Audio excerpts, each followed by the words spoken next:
Hello, I'm Deborah Richardson, Executive Director of the International Human Trafficking Institute, a division of the National Center for Civil and Human Rights. We are a proud partner of the Interfaith Children's Movement and share the belief that all children are to be loved and protected in order to grow into the wonderful beings that God created them to be. Unfortunately, not all children are protected. Too many children in our communities, this country, and the world are victims of labor and sexual exploitation. It is our responsibility as people of faith to do all we can to ensure that this does not occur. Human trafficking occurs where there are systemic conditions beyond the control of a child, which makes them vulnerable.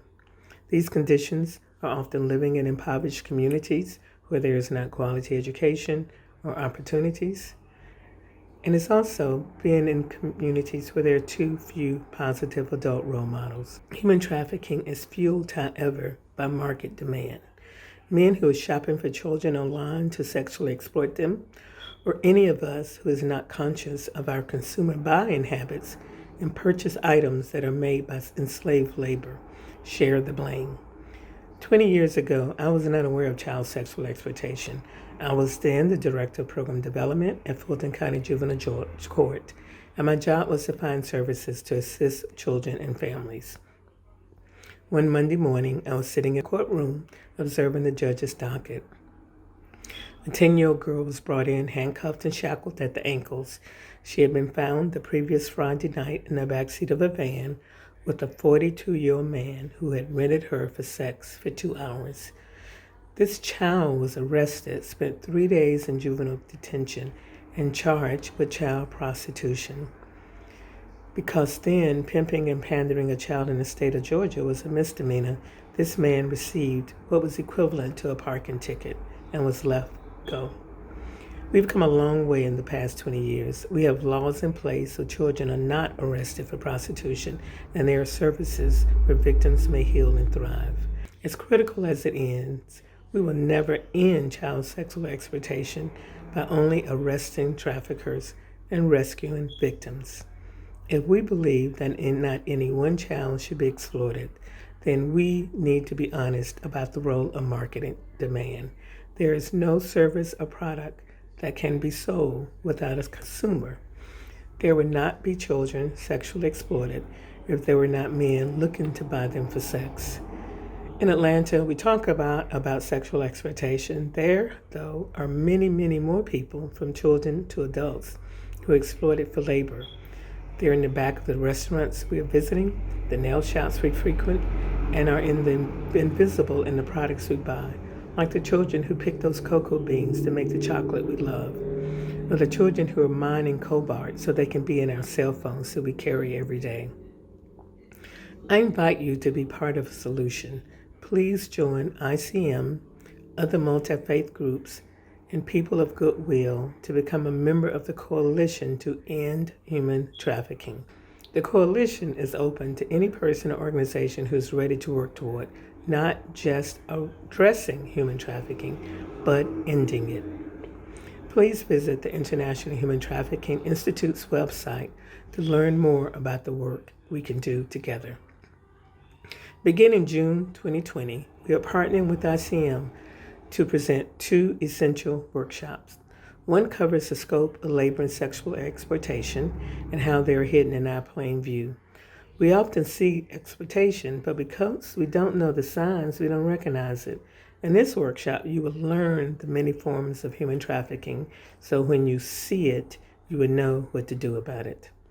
As critical as times are now, there is an epidemic that is exploding in our communities during this global pandemic. Children have been out of school since mid-March and are spending many more hours online on their electronic devices. Popular gaming sites like Minecraft and Fortnite and chat rooms like Snapchat and Instagram are not harmless outlets for our children. Unfortunately, these sites are breeding grounds for predators who are approaching our children online. In the past 2 months, the National Center for Missing and Exploited Children has reported a 106 increase in the number of reports of children being approached online, either for sexual acts or pornography. IHTI is tracking the number of arrests in our metro Atlanta area of men who are soliciting children online, and there have been over 24 arrests to date. One arrest was a police lieutenant who was the resource officer in the middle school, and yes, he was chatting online with the young women he met in that capacity. Now that you know this, we urge you to take what you need to know to keep children safe online.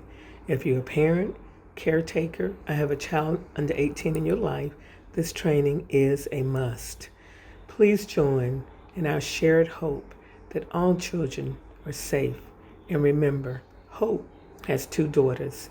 They are named Anger and Courage.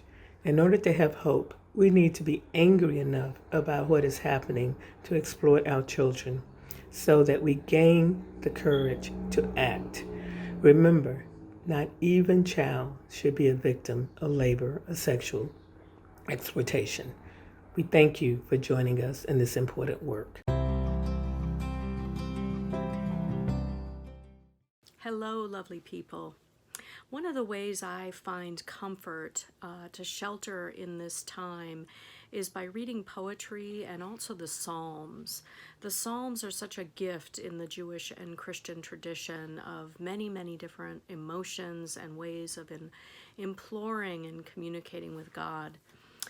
And one of my favorite poets has written some poems connected to the Psalms, and I'd like to share with you his poem. His name is Malcolm Gwiet. His poem based on Psalm 8. Before the splendor of the resurrection dawns and transforms the world, I'll watch the lights of heaven, each a glory in their station. Harbingers of greater heaven, keeping nights of watch with us. The moving moon and stars, his handiwork in which he still delights. And I will listen to, open my ears to every creature that still speaks his name, from babes and sucklings to those crowned with years. For wisdom laughs and lives in both. The flame of love is kindled round the world in old and young.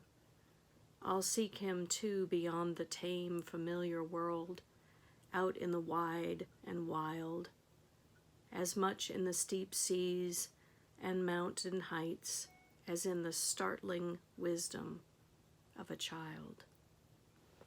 Peace.